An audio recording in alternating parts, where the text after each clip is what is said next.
Hi guys, welcome to our channel. நீங்கள் சூப்பரான ஒரு ரெசிபி தான் பார்க்க போகிறோம். அரைக்கீரை கடையலும் அப்புறம் சிறுகீரை பொரியலும் பார்க்க போகிறோம்.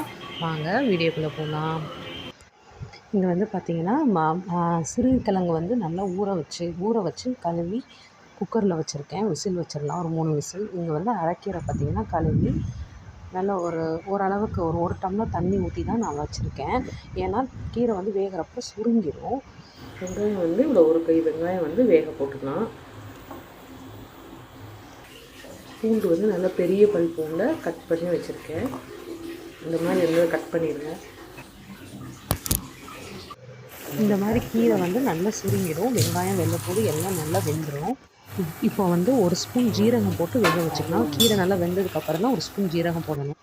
ஏன்னா ஜீரகம் ஃபஸ்ட்டே போட்டோன்னா கடுத்துரும்னு சொல்லுவாங்க. ஒரு மாதிரி கசப்பு தன்மை வந்துடும். அப்புறம் கொஞ்சமாக ஒரு 2 ஸ்பூன் தேங்காய் போட்டு இதோட லைட்டாக ஒரு 5 மினிட்ஸ் வேக வச்சுக்கலாம். நம்ம வெங்காயம் வெள்ளைப்பூடெல்லாம் வெந்ததுக்கப்புறம் ஆற வச்சு அரைச்சிக்கணும். இந்த அளவுக்கு வெந்துடுச்சு. இப்போ இந்த பூண்டோட வெங்காயோட கலர் மாறிடுச்சு. இப்போ ஆஃப் பண்ணிடலாம். இப்போ உப்பு இப்போ போட்டுக்கலாம். இந்த கீரையோட கலர் மாறக்கூடாதுன்னா கொஞ்சம் சோடாப்பு போட்டுக்கோங்க. கீரை அதே கலரில் இருக்கும். இந்த கீரைக்கு தேவையான உப்பு பத்தலைன்னா அப்புறமா போட்டுக்கலாம். அப்புறம் சோடாப்பு ஒரு பிஞ்ச் போட்டுக்கோங்க. சிறுகீரையும் நல்லா வெந்துருச்சு. ஸோ இப்போ இதை ஆற வச்சு உரிச்சிக்கலாம். உரித்து இதை கட் பண்ணி வச்சுக்கோங்க.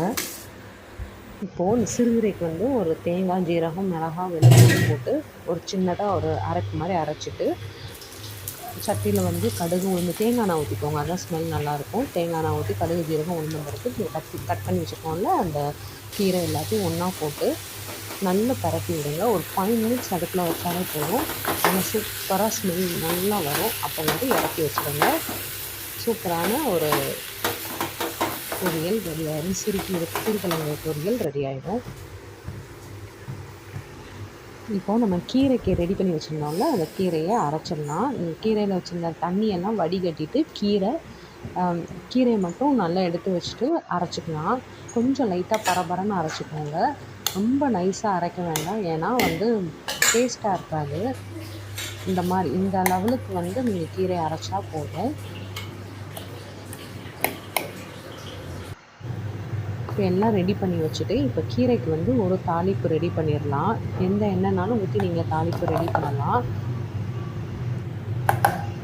இப்போ கீரைக்கு தாளிக்கிறதுக்கு எந்த எண்ணெய்னாலும் ஊற்றிக்கோங்க. ஃபஸ்ட்டு அந்த சின்ன வெங்காயம் நல்ல கோல்டன் கலரில் வறுத்துட்டு இது கீரைக்கு இதுதான் காரமே. ஸோ வரமிளகா, கடுகு, ஜீரகம், உளுந்தம் பருப்பு இதெல்லாம் போட்டு நல்லா வதக்கிக்கோங்க. நல்லா பொரிஞ்சதுக்கப்புறம் ஒரு கை கருவேப்பிலை போட்டுக்கோங்க. நல்லா கருவேப்பிலையும் பொரிஞ்சதுக்கப்புறம் லாஸ்ட்டாக இதுதான் நல்ல ஃப்ளேவராக இருக்கும். நல்ல பெருங்காயத்தூள் போட்டு கீரை தலையில் கொட்டிடுங்க. சூப்பரான ஒரு கீரை கடையல் ரெடி. இவ்வளோ ஈஸியான கீரை கடையல் நீங்களும் செஞ்சு பாருங்கள். கீரை கடையலும் அந்த கிழங்கு பொரியலும் செஞ்சு பாருங்கள். தேங்க்யூ ஃபார் வாட்சிங்.